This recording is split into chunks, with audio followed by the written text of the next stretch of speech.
Welcome to OWAD Today. I'm Sophia, pilot into the universe of Chinese. Let's continue exploring contemporary Chinese expressions. And today we have a very colloquial expression, 那咋了? If you speak it faster as a native speaker, 那咋了?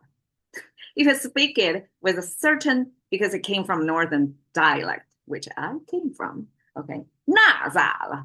Well, you can add different intonations, but if you use that, wow, Chinese native speakers will give you a lot of credit because this is kind of local dialects, and it used a lot in Chinese comedy shows, Chinese comic skits, because the funniest people in China, at least back probably 10, 20 years ago, when Zhao Benshan, which is the most famous, most like a money printer, by bringing joy and fun to so many people, that he came from northern part of China, and also lots of entertainers who use the art of speech to make a living. Comedies, they lot came from northern China. So 那咋了? It's almost like in a casual, very colloquial way to challenge your thinking. 那咋了? It's a Chinese northern China way to say, so what? And how Chinese create a so what imagery or the meaning. 那 is that. Okay, 咋. Chinese 咋 can be both how or why. So you can ask about what is the subject, right?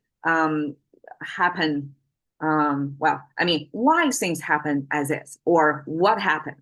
So in both cases, 咋 can be used. 了, it's hard to translate it. Well, according to Chinese dictionary, this is indicating future certainty.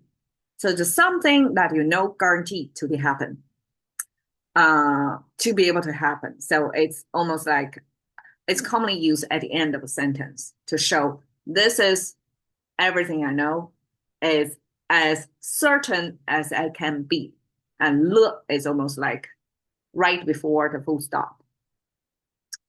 那咋了? Okay, 那 came from this, I don't even know how to say it said, pronounced, because it's not a self-standing character anymore.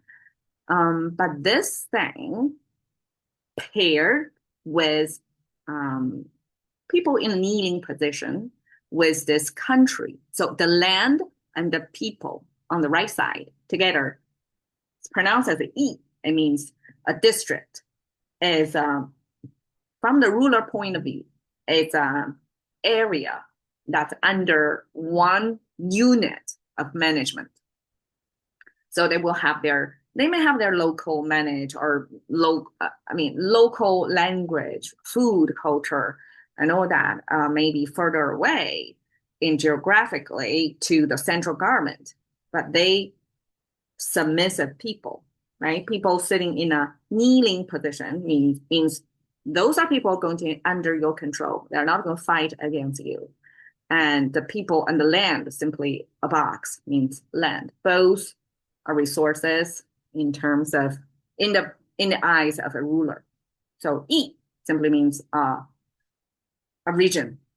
Kind of like depends on what scale you're talking about, can be equivalent of today's province or state, or even city or county. Okay, the left side here is a surface, a space with fluffy things like that. It's like short hair, the fluffy surfaced thing. And together it means that. Okay, there is some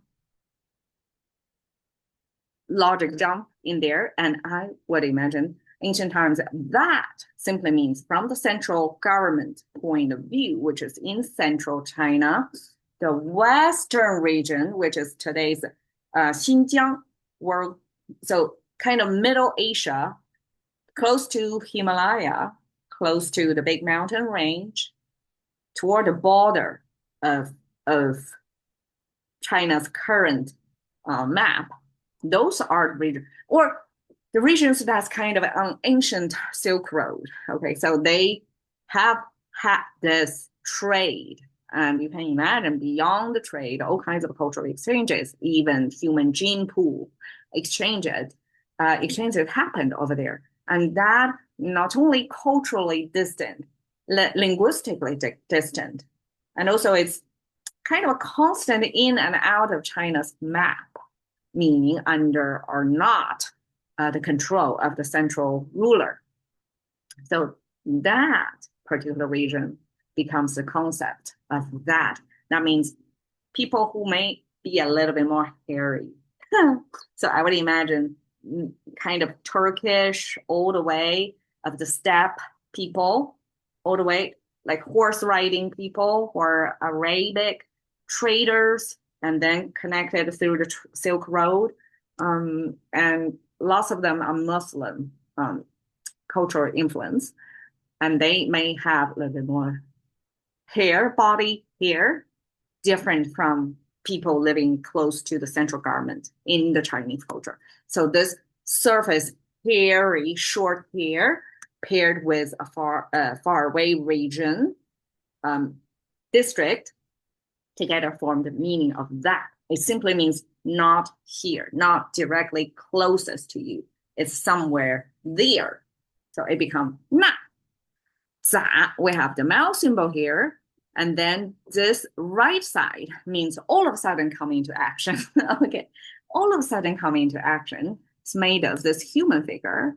And then this ground level without this horizontal line in the middle is the Chinese death symbol, which means human getting close to the ground. And when it's permanent, that human doesn't come out of the ground of hiding place anymore, then that person is permanently buried underground, meaning it's dead. Then if we add this horizontal line here, it means it's not dead. And actually, that's some person who has been in action, all of a sudden turn into action, all of a sudden get activated.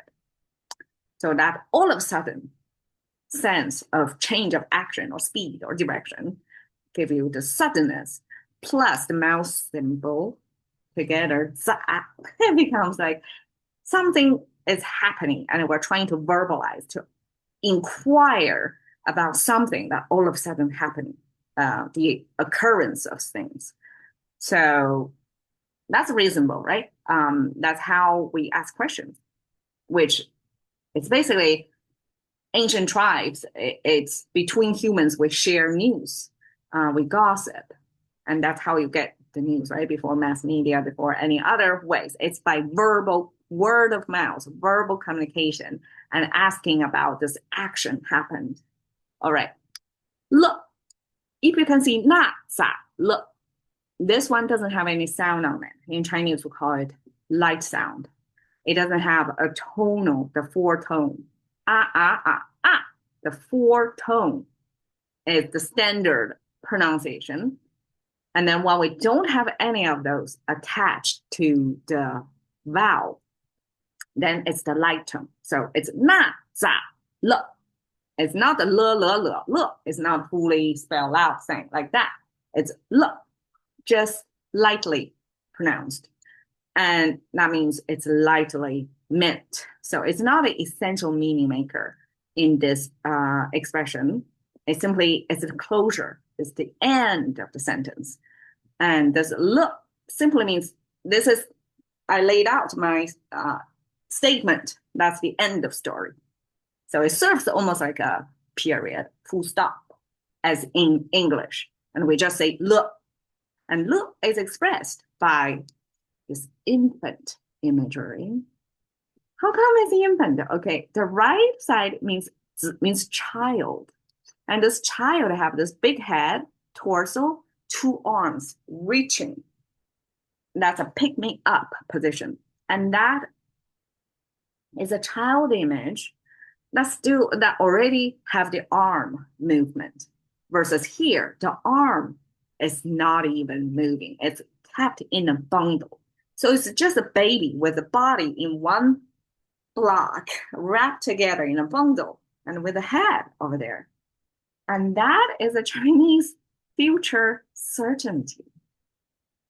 In a sense, it makes sense, right? Because when you see a baby, I know in ancient times the infant fertility rate is way lower than, wait, not fertility. Um, yeah, it's death rate. Okay, fertility is way lower than today.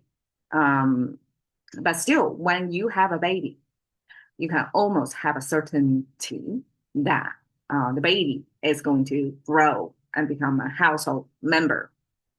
So this baby imagery eventually becomes this future certainty marker in a sentence. And okay, 那咋了? It simply is a Chinese way to say so what, and it's from my northern part of China to kind of lightheartedly to question status quo, kind of. So what? Who gives a damn? That kind of attitude. 那咋了? Thank you for your time. See you another day.